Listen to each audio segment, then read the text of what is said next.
I don't know if she's going to destroy Caitlin Clark long term. She's going to destroy Caitlin Clark short term. Wait a second. Something doesn't feel right. Caitlin Clark just had one of her roughest games to date, and the entire team seemed like they forgot how to play basketball. But this might not just be a fluke. And it might not even be due to rust. Fans are now uncovering something surprising. A quote, possibly an old remark, from none other than Stephanie White herself. Yesterday, what we seen displayed out there was a rude awakening to a bunch of fans. Stephanie White's style of coaching is not for Caitlin Clark. Now it's all starting to add up. Let's just say, this isn't the first time she's treated a superstar like this. You'll want to see this, because what just surfaced could change everything. Yesterday, what we seen displayed out there was a rude awakening to a bunch of fans. Stephanie White's style of coaching is not for Caitlin Clark. Yesterday, the fever hit the court again. And once more, something just felt off. But this time, fans weren't just frustrated, they were done. Comments like, I'm never watching another Fever game again, and I bought tickets for Clark, not this mess, we're being robbed, started flooding in under the team's latest post. And right at the center of it all, Coach Stephanie White. This is the same coach who came in promising structure, chemistry, and wins. But instead, she's delivered confusion, tension, and what some are calling outright sabotage. It's becoming painfully obvious. This isn't Caitlin Clark's team anymore. It's Stephanie White's system. And if you don't fit into that system, you're out of luck. So what exactly happened? Why are fans turning on her? Let's break down Stephanie White's anti-Clark agenda. Now here's where things really blew up. Stephanie White didn't just hint at her bias in her game strategies or post-game interviews. She actually exposed it months ago. And it wasn't even about Clark. It was during a comment she made about Luka Doncic. Once you hear it, everything about this Caitlin Clark situation suddenly becomes way too clear. Because this isn't a one-off, it's a pattern. Please don't forget to like the video and subscribe my channel for more awesome content. Thanks. Here's what she said, word for word. You see, the Mavericks just play differently without Luka on the floor. He's a guy with a high usage rate, the ball is in his hands a lot. But when he's off the court, the ball moves. It pops. More players get involved, and everyone steps up. Now hold on. The post also includes a quote from Mavs radio announcer, lower usage rate from this year. She said that about the guy who literally carried the Mavericks to the NBA Finals. Luka, the same player who led the league in scoring in 2024. You can't make this stuff up.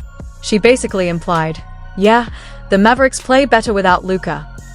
That's not just a hot take, it's basketball nonsense.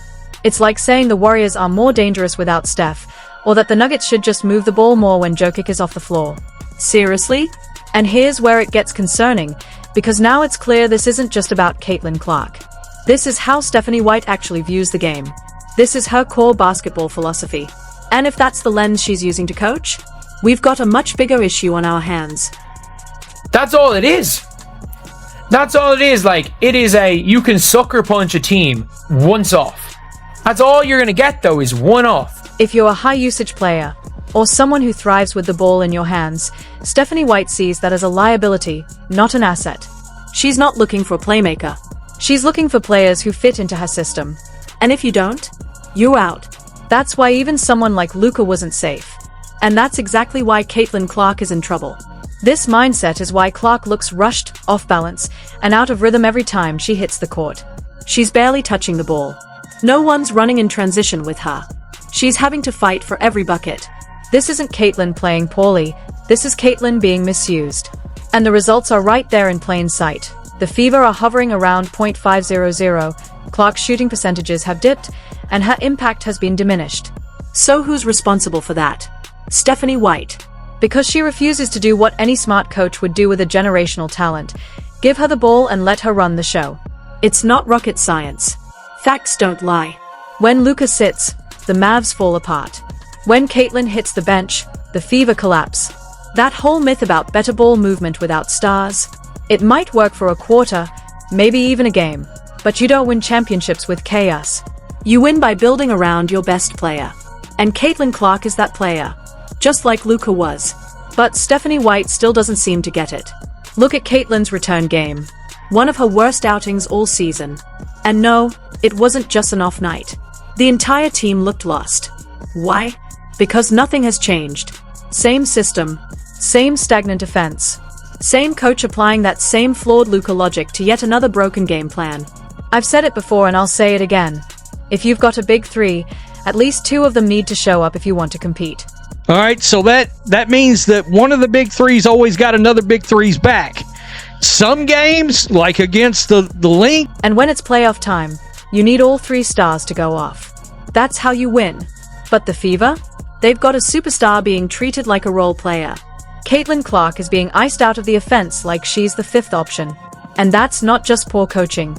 It feels intentional. Now everything's starting to click into place. Because guess what? Does Stephanie White have an agenda? Her coaching style is influenced by her NC2A championship coach, Carolyn Peck. Stephanie White's former coach, Carolyn Peck, is now publicly saying, "The Fever are more dangerous without Caitlin Clark." Wait, seriously? Now ask yourself, where do you think White gets this kind of wild basketball philosophy? These two go way back. They won a title together at Purdue. Peck even joined White's coaching staff at Vanderbilt. For years, they've shared the same mindset, system over superstar. And let's be real, it's never really worked. Just look at White's run at Vanderbilt. Total disaster. Look, Peck joins White's staff at Vanderbilt. By the way, she ran everybody out of Vanderbilt. So when people ask, why does Caitlin look so uncomfortable out there? Why does it seem like the system is breaking her down? Now you've got your answer. Stephanie White's coaching history tells the same story. Back-to-back disaster seasons. One with just 7 wins and 23 losses, then another at 7 and 24. The pattern is clear. She went 14-16, 7 and 24, 7 and 23. Sound familiar? Yeah, it's the exact same thing playing out in Indiana right now. People keep saying Caitlin needs to play better, when in reality, For the good of basketball, it has to be Stephanie White. For the good of basketball, it has to be her. it's not Caitlin who needs to step up, it's Stephanie White who needs to coach smarter. Or maybe just coach less. Clark has the potential to drop 25 points and dish out 12 assists a night. She could be leading the league in playmaking and lighting it up from beyond the arc. She should be the face of the WNBA, not just in name, but in actual on-court dominance. Instead, she's being reduced to a spot-up shooter in the corner. She's stuck running off-ball with no support in transition, logging minutes that feel empty, no rhythm, no control. This isn't player development. Let's be honest, this looks a lot more like sabotage. It doesn't matter if she's a great coach. Let's bring it all full circle. Stephanie White once said, "The Mavericks play better without Luka." And now, she's running an offense that seems to believe the Fever are better without Caitlin Clark. See the pattern? This isn't about Caitlin being a rookie. It's not about growing pains or adjusting to the pro level. It's about a coach who truly believes a superstar is less valuable than a balanced offense, one filled with mid-range clanks and missed layups. And that is exactly how you destroy a generational talent before she ever gets a real chance to shine. The fans see what's happening. They know the truth. And as always, they are not buying the excuses. Threatening to quit watching the Indiana Fever basketball. Fans is threatening to quit going to the games. And if this was to happen, Because even if you're not a basketball analyst, you can feel what's going on. Caitlin Clark brings energy. She creates space. She puts fear in defenses the second she crosses half court. And yet, what's the actual game plan? Bench her. Freeze her out. Run the offense like it's 1999 and pretend she's not the most dynamic player on the floor. was to happen, I hope not.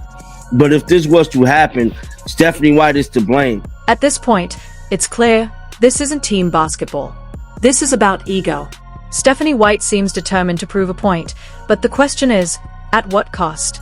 Because right now, she's not just holding back Caitlin Clark, she's hurting the entire league.